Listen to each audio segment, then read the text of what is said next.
different tactics. Obviously, it only matters who comes across the line first at the end of the day. But if I was a betting woman, I'd want to bet on someone that's having a bit more of a consistent race rather than relying on that turn of speed at the end as we move into the next event.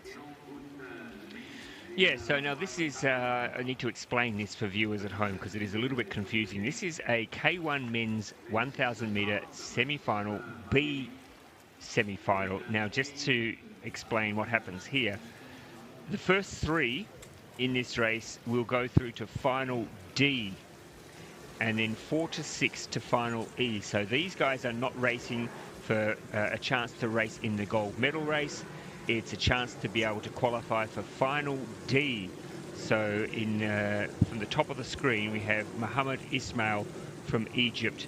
Then we have Kyung-Young Lee from Korea, Vincent Jordanus from Canada.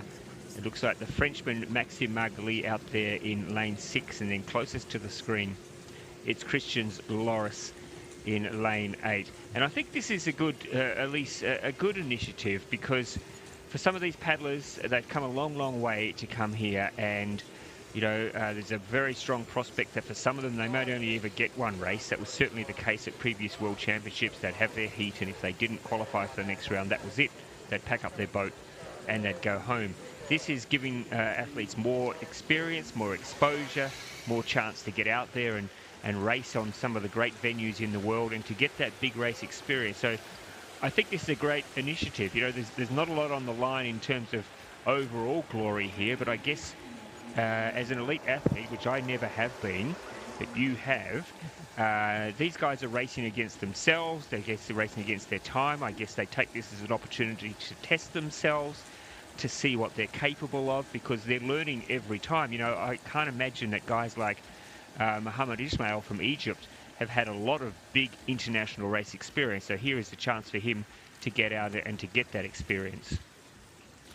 Yeah, absolutely. I agree. It's a great initiative from the ICF. I think it started last year maybe, or the year before that. And yeah, it's an awesome opportunity for like developing athletes, younger athletes, athletes from countries that maybe don't travel as much as others, to get a few more races under your belt. And at the end of the day, we're at a World Championships, and so it gives rankings further beyond that typical ABC final. And some countries will look at it, look at positionings and give funding based off a certain position, or they'll look at a time, and maybe, you know, if you're able to put down a certain time, it means you're able to secure a scholarship for next year. So you know, every country is different, and every athlete has different I guess motivations. As we see here, lane 6, Maxime Margulis from France. He's having a brilliant race out in front, and he looks like he's trying to put a solid time down. He doesn't really care about